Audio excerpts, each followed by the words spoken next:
నమస్తే, welcome to Andhraprabha. నేను రఘునందన్. ఒళ్ళు గగురు పొడిచే వీడియో అనే చెప్పాలి ఇది.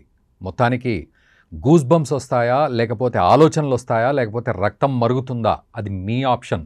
బట్ 100% ఈ వీడియోని, నేపాల్కి సంబంధించిన ఈ వీడియోని దయచేసి మీరు పదుల సంఖ్యలో అందరికీ షేర్ చేయండి, వేల సంఖ్యలో షేర్ చేయండి అనే కోరుకుంటున్నా. ఎందుకంటే ప్రతి భారతీయుడు తెలుసుకోవాల్సిన అంశం ఇది.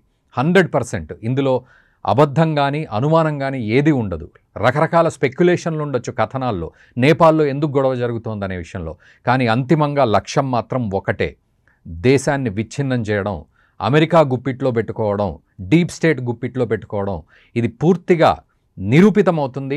ఇప్పుడు నేను ఈ వీడియోలో చెప్పే అంశాలను బట్టి మీరు ఆలోచిస్తే ఖచ్చితంగా నిరూపితమవుతుంది. స్పెక్యులేషన్స్ ఉంటాయి. అయ్యో ఇది డీప్ స్టేట్ కాదేమో అని కొంతమంది మేధావులు అనుమానం వ్యక్తం చేస్తారు. కొంతమంది ఏమంటారు, చైనా ఈ అల్లర్లు చేయిస్తోంది అమెరికాకు వ్యతిరేకంగా అని అంటారు. మరోవైపు అమెరికా పెట్టుబడి పెడుతోంది కాబట్టి చైనా ఈ పని చేస్తోంది అని. ఈ అమెరికా చేస్తోంది, చైనా చేస్తోంది, ఇవి కానే కాదు. డీప్ స్టేట్ దీని వెనక చాలా లోతుల్లో పథక రచన చేస్తోంది. అందుకే ఈ వీడియోని ఖచ్చితంగా ప్రతి భారతీయుడికి షేర్ చేయాలి. మీకు ఓపిక ఉన్నంత వరకు ఈ వీడియోను దయచేసి గుర్తుపెట్టుకొని షేర్ చేయండి.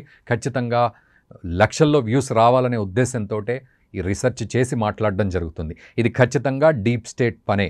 ఎందుకు అంటే ఇదేదో అమెరికా పెట్టుబడి కోసం తాపత్రయపడుతుంది. చైనాకు బెల్ట్ అండ్ రోడ్ ఇనిషియేటివ్కి సపోర్ట్ చేస్తున్నామని ఇటు నేపాల్ ప్రధాని ఓలీ శర్మ అనడం, దాంతో అంటే ఇక్కడ స్పెక్యులేషన్స్ ఏంటంటే ఇలా చేయడం వల్ల అమెరికా చైనాకి సపోర్ట్ చేయొద్దు నేపాల్ అని ఒక కొట్లాటను తీసుకొచ్చింది అని చెప్పి అంటారు. మరోవైపు అమెరికా పెట్టుబడులు పెడుతోంది కాబట్టి చైనా మాట వినాల్సిన నేపాల్ అమెరికా వైపు వెళ్ళిపోతోంది కాబట్టి చైనా ఈ పని చేసింది అని చెప్పి అంటారు. కానీ చైనా ఖాట్మండు వరకే మాట్లాడుతుంది. ఆ తర్వాత అంత పట్టులేని ప్రాంతం. ఇంత దారుణమైన గొడవ, ఎంత దారుణం అంటే మాజీ ప్రధాని భార్యను తన ఇంట్లో పెట్టి నిప్పంటించి సజీవ దహనం చేశారు ఇప్పుడున్న అప్డేట్ ప్రకారం. సో అది అక్కడ 4 రాళ్లుంటే చాలు, 4 మనుషులుంటే చాలు, అది కూడా మతి స్థిమితం లేని యువత 4 ఉంటే చాలు, రెజిమ్ మొత్తాన్ని మార్చిపడేయచ్చు. ఇది బంగ్లాదేశ్లో మనం పోయిన సంవత్సరంలో చూసాం. 2024 జూలై ఆగస్టులలో మనం చూసాం ఎంత దారుణంగా షేక్ హసీనా రాజీనామా చేసి, అంటే దేశం వదిలి పారిపోయేలాగా భారత్కు వచ్చి దాక్కుందో, ఆవిడ ఢిల్లీలో దాక్కుందో ఇంకెక్కడ దాక్కుందో తెలియదు పరిస్థితి. అట్లా చేశారు. అక్కడున్న హిందువులందరినీ కూడా ఊచకోత కోశారు, రాచిరంపాన పెట్టారు, అత్యాచారాలు చేశారు, రకరకాలుగా ఉన్మాదం చేశారు. అక్కడ షేక్ హసీనా ఉన్న భవనానికి వెళ్ళి, ఆమె పారిపోయిన తర్వాత ఆ భవనానికి వెళ్ళి అక్కడ చీరలు, నగలు, జాకెట్లు అన్నీ బయటికి తీసి కెమెరాల్లో బంధించి నవ్వుతూ వికటాటహాసం చేస్తూ ఫర్నిచర్ వలగొట్టారు. తాలిబన్లు ఎట్లా అయితే ఆఫ్ఘనిస్తాన్లో ఆక్రమించుకొని గమ్మత్తుగా చేశారో అక్కడ ఉన్న పెద్ద ప్యాలెస్ని, ఇక్కడ వీళ్ళు అలా చేశారు బంగ్లాదేశ్లో. ఈరోజు సేమ్ అదే పరిస్థితి డీప్ స్టేట్ ఇక్కడ కూడా చేస్తోంది నేపాల్లో. ఇది ఎందుకు చెప్తున్నాను, ఇదేదో అమెరికా చైనా కాన్స్పైరసీ కాదండి, ఖచ్చితంగా డీప్ స్టేట్ కాన్స్పైరసీయే. ఇటు పాకిస్తాన్లో ఇమ్రాన్ ఖాన్ ఏదో ప్రజాస్వామ్యబద్ధంగా వెళ్ళాలనుకున్నాడు. వెంటనే 2022లో అతన్ని పతనం దిశగా పంపించేశారు. తర్వాత బంగ్లాదేశ్లో షేక్ హసీనాను దేశం వదిలి పారిపోయేలా చేశారు. ఆ తర్వాత ఇదివరకు శ్రీలంక కూడా, ఇప్పుడు నేపాల్. సో మన చుట్టూ ఉన్న దేశాలన్నింటిలో కూడా ఇదొక్కటే కాదండి, మనం రష్యా ఉక్రెయిన్ గురించి కూడా మాట్లాడుకుంటున్నాం. సో ఉక్రెయిన్లో 2014 వరకు ఎవరైతే రష్యాకు ఎవరైతే ఉన్నారో ప్రెసిడెంట్గా, అతను రష్యాకు అనుకూలంగా ఉండడంతో అతన్ని కూడా దించేసింది ఈ అమెరికా వెస్టర్న్ సొసైటీ. దించేసి ఈరోజు ఉక్రెయిన్లో జెలెన్స్కీని పెట్టుకున్నారు. ఈ జెలెన్స్కీ యూరోపియన్ యూనియన్కి, అమెరికాకు, డొనాల్డ్ ట్రంప్కు వత్తాసు పలికే మనిషి జెలెన్స్కీ. సో ఎక్కడ అమెరికాకు యాంటీగా ఉన్న దేశం ఏదైతే ఉందో అక్కడ రెజిమ్ చేంజ్ తీసుకురావడమే ఈ డీప్ స్టేట్ కాన్స్పైరసీ ముఖ్యంగా. ఇది నేపాల్లో కూడా జరుగుతోంది. ఈ నేపాల్, ఇక్కడ బంగ్లాదేశ్లో స్టూడెంట్ యూనియన్ లీడర్ ఒకతను ప్రెస్ ముందుకు వచ్చేసి హడావుడి చేసి అతను హీరో అనిపించుకున్నాడు. సేమ్ అదే స్టైల్లో ఈరోజు నేపాల్లో కూడా అతని పేరు సుధాన్ గురుంగ్. అతను ఒక ఎన్జిఓ ఆర్గనైజేషన్, దానికి president.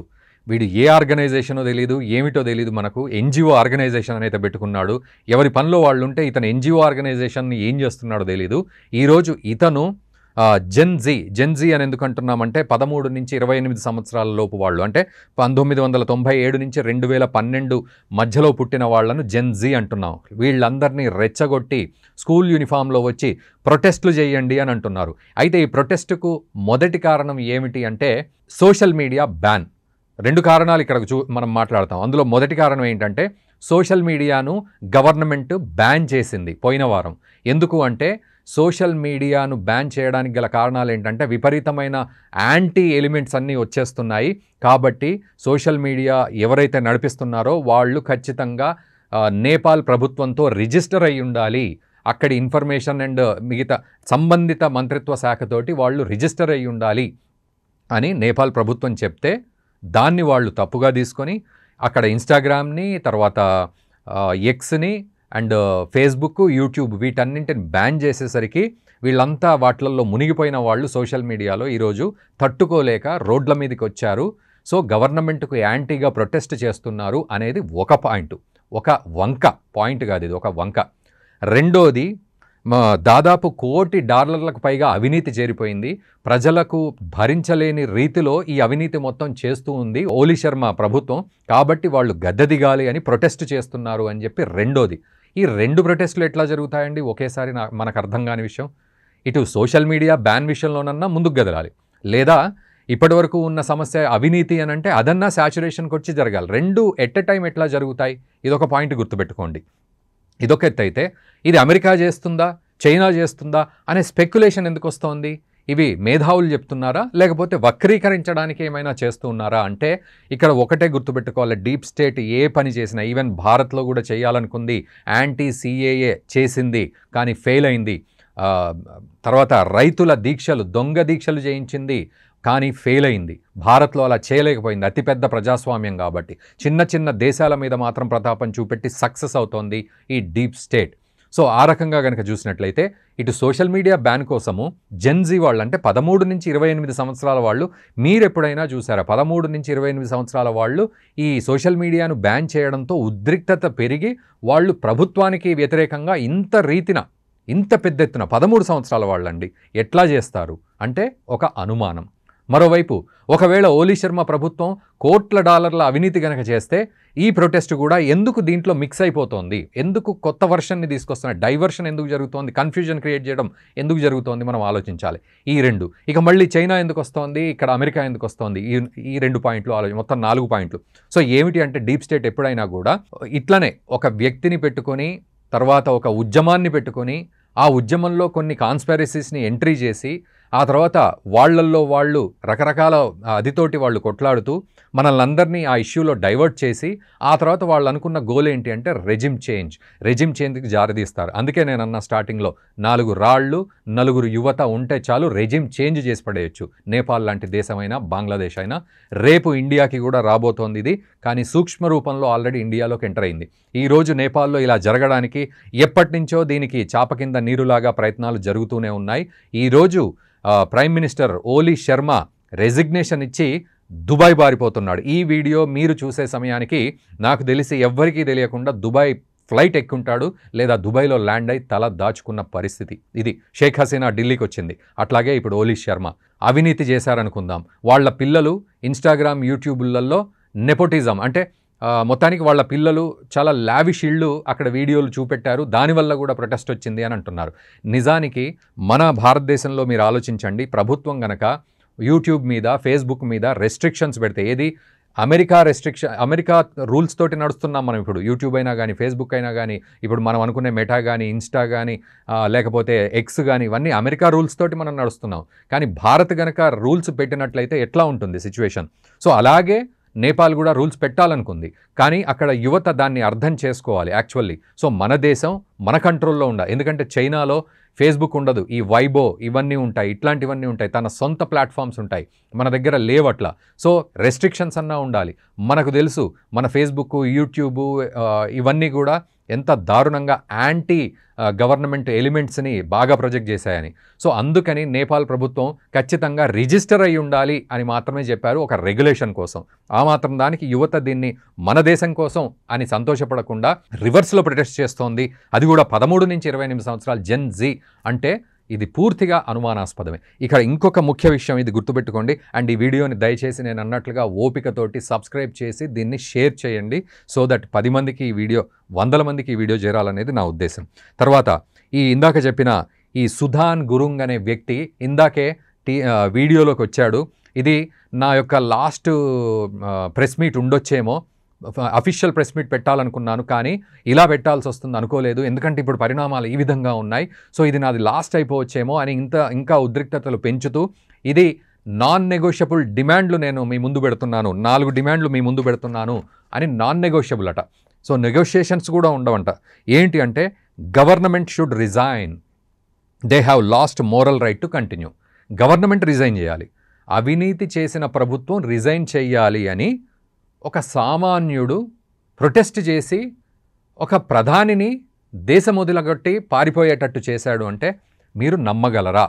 This is the first point. రెండోది, ప్రావిన్స్ మినిస్టర్స్ కూడా రిజైన్ చేయాలి. చాలామంది చనిపోయారు కదా, నైతిక బాధ్యత. దాదాపు 20 మంది చనిపోయారు ఈ వ్యవహారంలో. వాళ్లను దాదాపు 2-3 రోజుల్లో 20 మంది చనిపోయారు. సో వాళ్లకు ఆ చావులకు నైతిక బాధ్యత వహిస్తూ ప్రావిన్స్ మినిస్టర్స్ కూడా, అంటే ఆల్రెడీ ఫైనాన్స్ మినిస్టర్ని చితకబాదారు అక్కడ, హోమ్ మినిస్టరు పరిస్థితి బాగాలేదు ఇప్పుడు, అండ్ మాజీ ప్రధాని భార్యను తగలబెట్టేశారు, ఇంట్లో సజీవ దహనం చేశారు, ఆమెను ఇంటికి మంట పెట్టేసి, మాజీ ప్రధానిని బయటికి తీసుకొచ్చి కొట్టి ఎళ్ళగొట్టేశారు.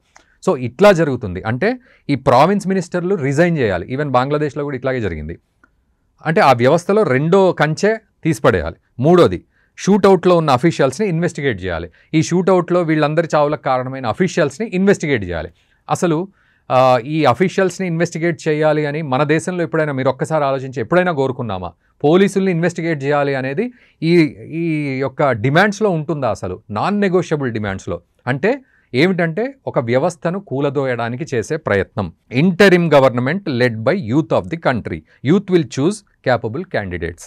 ఇంటరిమ్ గవర్నమెంట్ చూసారా, మధ్యలో ఇంకో గవర్నమెంట్, కొత్త గవర్నమెంట్ మధ్యలో దూరాలి అనేది వాళ్ళు చెప్తూ ఉన్నారు. This will lead by the youth of the country. యువత ఆల్రెడీ ప్రజలు ఓట్లు వేస్తే ఎన్నుకున్న రాజ్యాంగబద్ధమైన వ్యవస్థలో నేపాల్లో అదంతా కాదని 4 రాళ్ళు వేసి పలగ్గొట్టి చితగ్గొట్టి ఎళ్ళగొట్టి యూతు రాజ్యమేలాలి అని వీళ్ళు చెప్తున్నారంటే వీళ్ళ వెనక ఎంత దారుణమైన ట్రాక్ నడుస్తుందనేది ఇక్కడే మనం అర్థం చేసుకోవచ్చు. వీళ్ళ డిమాండ్లు social media, of course social media ban ఎత్తేసింది వీళ్ళ టార్చర్ తట్టుకోలేక. సో ఎత్తేసిన తర్వాత కూడా ఇది కంటిన్యూ అవుతుందంటే మీరు ఆలోచించండి, ఇది చిన్న విషయం అయితే కాదు. అండ్ ఓలీ శర్మ లాంటి వాళ్ళు దిగిపోవాలి అని ప్రొటెస్ట్ చేస్తే 2 రోజులు చేస్తారు, 4 రోజులు చేస్తారు, లేదా ముట్టడిస్తారు. మన దేశంలో అయితే గెరావ్ చేస్తారు, ఇంకేదో చేస్తారు, ఆ తర్వాత పోలీసులు వచ్చి శాంతపరుస్తారు. ఎవరన్నా నిరాహార దీక్ష చేస్తే నిమ్మరసం ఇస్తారు. ఇదంతా జరుగుతుంది, చట్టబద్ధంగా ఏదో జరగాలి అని అనుకుంటాం. కానీ ఇక్కడ కంపల్సరీ టార్గెట్ ఓరియంటెడ్గా జరిగింది. సో నాన్ నెగోషియబుల్, మళ్ళీ ఎండింగ్లో కూడా నాన్ నెగోషియబుల్. ఇదే నా లాస్ట్ ప్రెస్ మీట్ కావచ్చు అంటే ఇది మళ్ళీ రెచ్చగొట్టడం. అంటే ఈ డిమాండ్లను కాదనేది లేదు, డైరెక్ట్ రెజిమ్ చేంజ్కు అల్టిమేటం అన్నట్టు. ఇది ప్రెస్ కాన్ఫరెన్స్ కాదు, డిమాండ్లు కాదు, రెజిమ్ చేంజ్కు అల్టిమేటం. ఇప్పుడు ఆర్మీ వాళ్ళ ఆధీనంలో ఉంది. మరి ఆర్మీ వాళ్ళు వచ్చి ఎవరిని కంట్రోల్ చేయాలి? గవర్నమెంట్ కూలిపోకుండా కంట్రోల్ చేయాలా వీళ్ళందరినీ, లేకపోతే అతను పారిపోతే వీళ్ళు ఆధీనంలోకి తీసుకోవాలా? మీరు ఒక్కసారి ఆలోచించండి. ఇది ప్రస్తుతం నేపాల్లో జరుగుతున్న పరిస్థితి. ఇదివరకు శ్రీలంకలో జరిగింది, పాకిస్తాన్లో జరిగింది, తర్వాత బంగ్లాదేశ్లో జరిగింది 2024లో, ఇప్పుడు నేపాల్. అంటే దీన్ని బట్టి మీరు ఒక్కసారి ఆలోచించండి, అర్థం చేసుకోండి.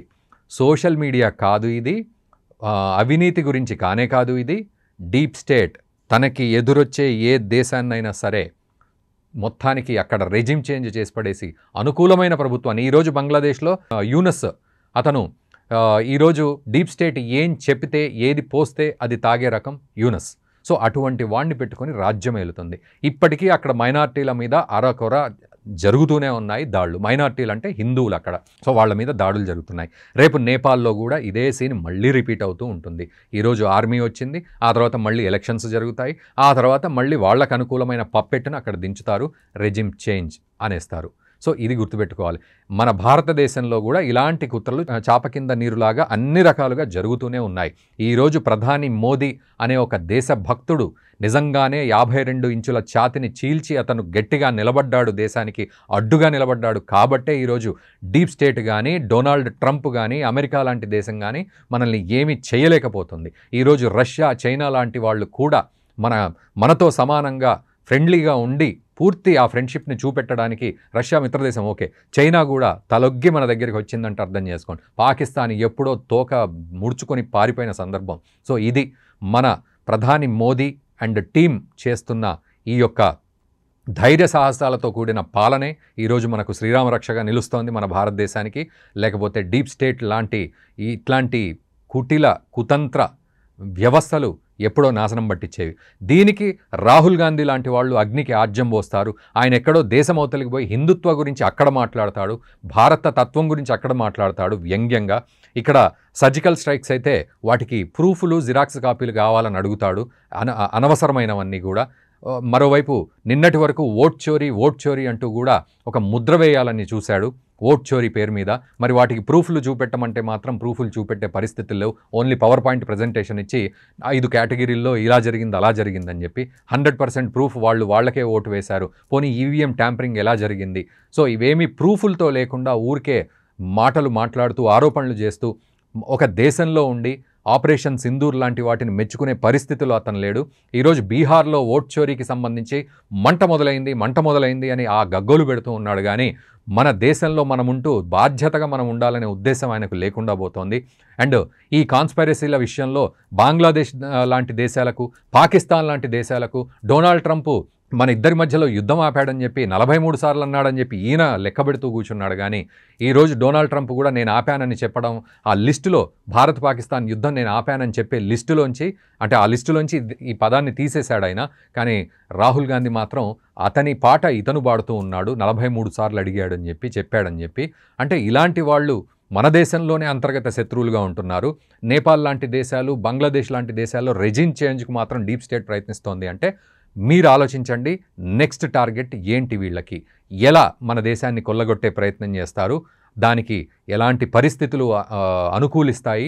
మరి మోదీ దిగిపోవాలి అని ఆల్రెడీ దాదాపు 6 నెలల నుంచి మోదీ గద్దె దిగిపోతాడా అని మనం కూడా థంబ్నెయిల్స్ పెట్టి హడావుడి చేస్తూ ఉన్నాం. బట్ అసలు ఆ మాట మాట్లాడే అవసరం కూడా మనకు లేదు. ఒక నిజమైన దేశభక్తుడు మన దేశానికి అడ్డుగా నిలబడ్డాడు ఇట్లాంటి అరాచక శక్తులకు. అటువంటి వాడిని దిగిపోతాడా అని క్వశ్చన్ వేయడం కూడా అనవసరమనే చెప్పాలి. ఆల్టర్నేటివ్ కూడా ఎవరు లేరనే సిచ్యువేషన్లో మనం ఉన్నాం ఇప్పుడు. అఫ్కోర్స్ యోగి ఆదిత్యనాథ్ లాంటి వాళ్ళు ఉన్నప్పటికీ కూడా మొదటి వ్యక్తే మనకు గొప్ప వ్యక్తిగా మనం చూస్తున్నప్పుడు మళ్ళీ రెండో వ్యక్తి గురించి ఎందుకు ఇప్పుడు ఆలోచించాలి అని. ఓవరాల్గా మీరేమంటారు ఈ డీప్ స్టేట్ విషయంలో? అండ్ ఈ వీడియోని ఖచ్చితంగా దయచేసి మీ మిత్రులకు కూడా షేర్ చేయండి. ప్రతి భారతీయుడు చూడాల్సిన వీడియో. ఎందుకంటే రాబోయే రోజుల్లో ఈ దాడి మన దేశం మీద కూడా ఖచ్చితంగా జరగొచ్చు. దాన్ని మనం వ్యతిరేకించాలంటే మనం అవగాహన పెంచుకోవాలి అప్పటికల్లా. Thank you very much.